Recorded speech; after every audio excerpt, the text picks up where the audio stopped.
जानिए अपने जीवन में गरीबी और दुख का असली कारण। Buddha moral story. नमस्कार दोस्तों, आज फिर मैं आपके लिए ज्ञान से भरी एक कहानी लेकर आया हूँ। एक कहानी है गौतम बुद्ध और एक दुखी भिखारी के बीच की बुद्ध मोरल स्टोरी, जिससे जीवन का बहुत अच्छा ज्ञान मिलता है। एक बार महात्मा बुद्ध एक गांव में अपने शिष्यों सहित घने पेड़ की छांव के नीचे बैठे थे। आसपास के गांवों से बहुत से लोग अपनी सामाजिक समस्या लेकर महात्मा बुद्ध के पास आ रहे थे।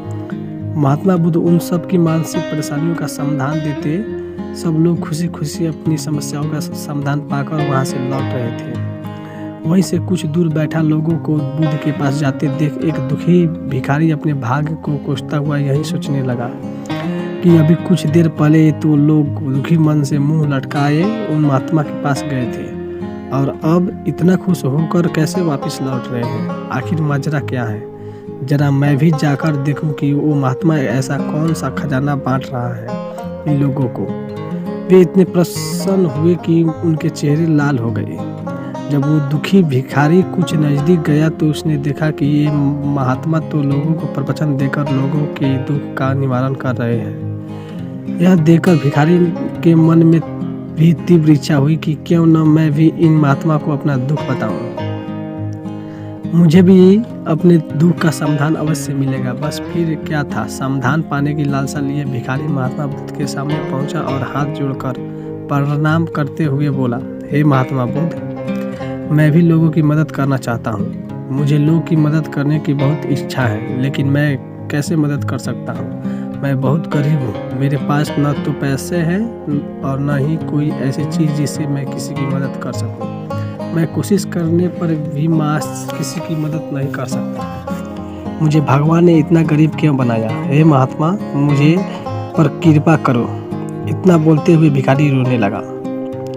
महात्मा बुद्ध बोले, आप बहुत अज्ञानी हैं, क्योंकि आप अभी तक इस भ्रम में जी रहे हो कि तुम्हारे पास कुछ नहीं, जबकि दूसरों को कुछ देने के लिए तुम्हारे पास बहुत कुछ है। तुम बिना धन और वस्तु के भी किसी दूसरे की मदद कर सकते हो। तुम्हारे पास जुबान है, जिससे तुम मीठे शब्द बोलकर किसी के दुखी चेहरे पर मुस्कान ला सकते हो। इन शब्दों की ताकत से तुम किसी के भी टूटते हौसलों को फिर से मजबूत कर सकते हो। इन शब्दों की शक्ति से आप किसी के भी मन में सकारात्मक विचारधारा के बीच बोल सकते हो और उससे गलत रास्ते पर जाने से रोक सकते हैं। तुम्हारे दो हाथों से किसी भी कमजोर या लाचार व्यक्ति की सहायता कर सकते हो। आपके दो आंखें किसी अंधे को रास्ता दिखा सकते हैं। तुम किसी के लिए दुआ कर सकते हो।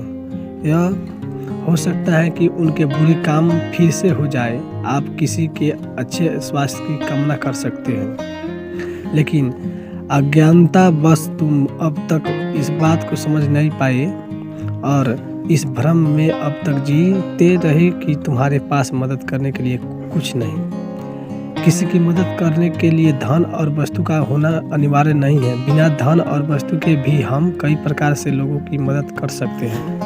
महात्मा बुद्ध के ज्ञान से भरे ये सुंदर शब्द सुनकर भिखारी के चेहरे पर मुस्कान आ गई और खुशी से झूमता हुआ वहां से चला गया। इस बुद्ध मोरल स्टोरी से हमने क्या सीखा? दोस्तों, महात्मा बुद्ध की इन बातों से बहुत कुछ सीखा गया। आजकल बहुत से लोग यह सोचकर दुखी होते हैं कि मेरे पास एक नहीं है, बल्कि जो आपके पास है उसी में संतुष्ट रहना सीखो और बिना मतलब के लोगों की मदद करें। इन्हीं से आपको परम सुख की प्राप्ति होगी।